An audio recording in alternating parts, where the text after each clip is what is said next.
I know Jack Antonoff enough to text him, and he's the co-writer on that song. And I said, I don't know what's proper or how to do this, but we're running out of money on this thing. It's probably going to come out of my pocket.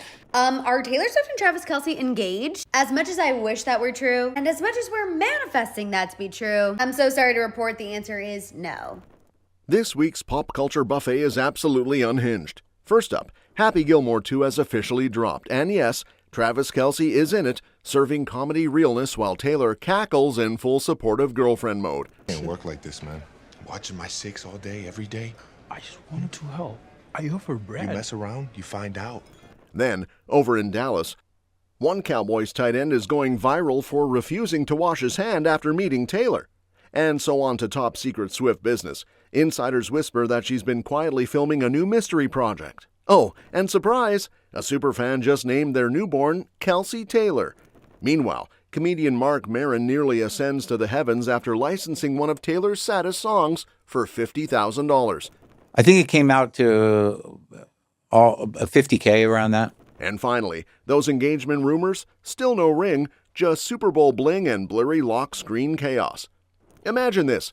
Your mega-famous boyfriend makes a surprise cameo in an Adam Sandler sequel, and you don't hype it up like it's the cinematic event of the century? Yeah, not if you're Taylor Swift. Our queen is doing what any supportive girlfriend with a massive fan base and zero chill would do, posting a glowing Instagram story that basically screamed, "Drop what you're doing and watch this now!" And no, it wasn't just because her man Travis Kelce popped up in it. The film, Happy Gilmore 2. Yup, the chaotic golf club swinging classic is back nearly 30 years later, and this time it's packed with more celebrity chaos than a Super Bowl after party. What is this? What is this? Was this about the job? Come on.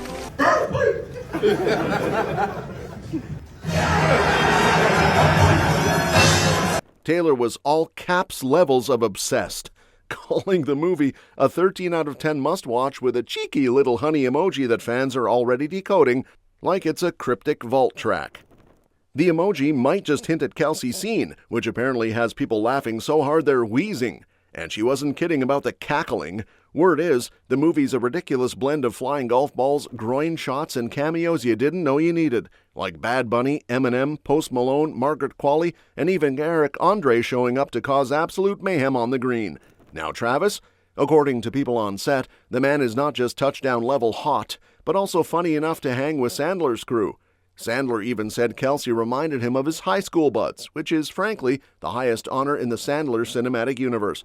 You two guys were amazing together. Yeah, too. He was so sweet, and you had to be a little bit of a... Yeah, you were cool as shit. Travis was locked in. He had to kind of be a bad guy. Yeah, your dad was smooth as hell. I was telling you guys, he's in loads of shots. I think it's when you cut to either me or Lee Trevino. Fans weren't ready. But now they're spiraling over seeing the NFL's softest tough guy flex his comedy chops on screen. And apparently, he's not the only tight end losing his cool over Taylor. Enter Jake Ferguson, Dallas Cowboys tight end and newly crowned president of the I Met Taylor Swift and Now I Can Function Club. This poor guy had what can only be described as a full-body fanboy malfunction after shaking Tay's hand at the tight end university event.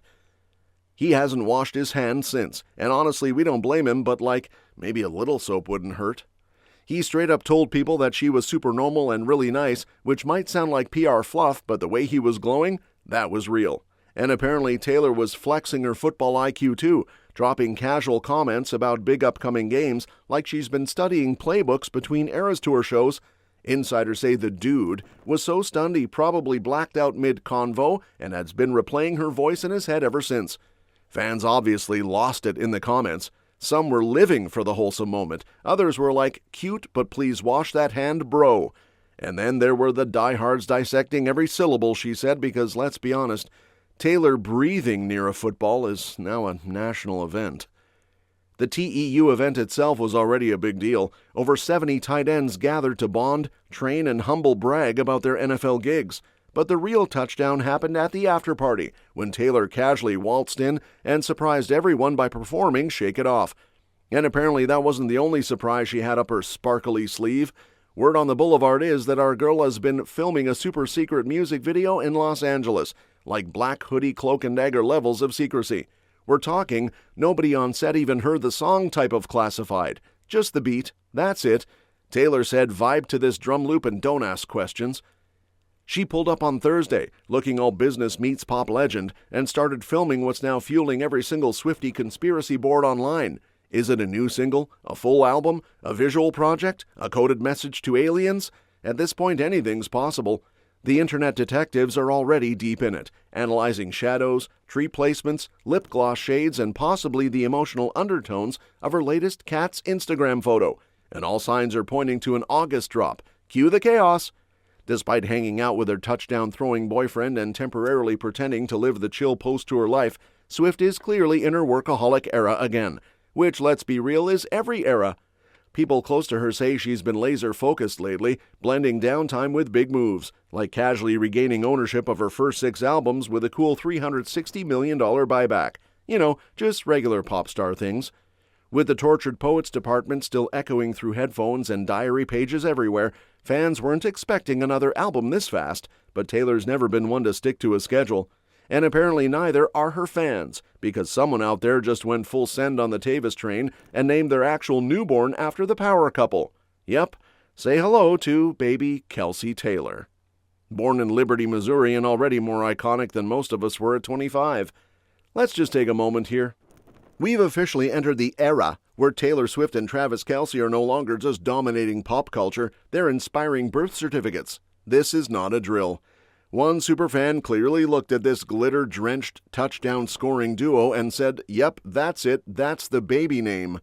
Move over, Northwest, there's a new legendary moniker in town.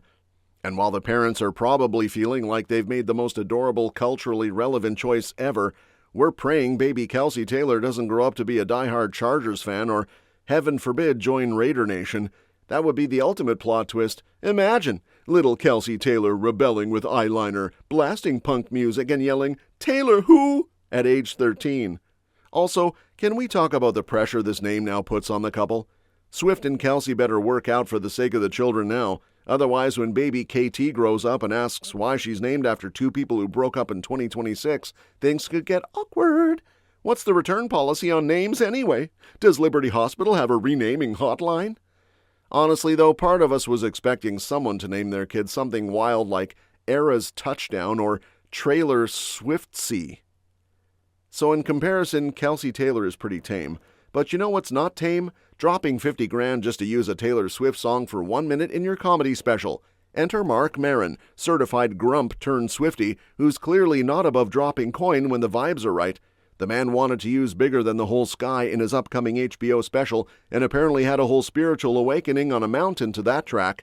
No joke, dude legit passed out while stretching at the summit, cracked his head, and had a brief, very poetic near-death moment with Taylor's vocals playing in the background. I think it came out to a $50K around that. I did everything I could to get the joke in front of her. So how did he get the rights? First stop, Jack Antonoff. Maron hit him up with a "Hey bestie, can you ask Taylor if I can borrow her grief ballad for a sad boy bit?"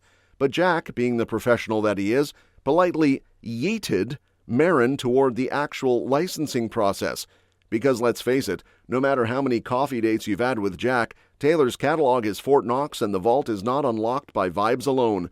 After going through all the proper soul-draining channels, Maron finally got the green light, but it cost him a casual $50K.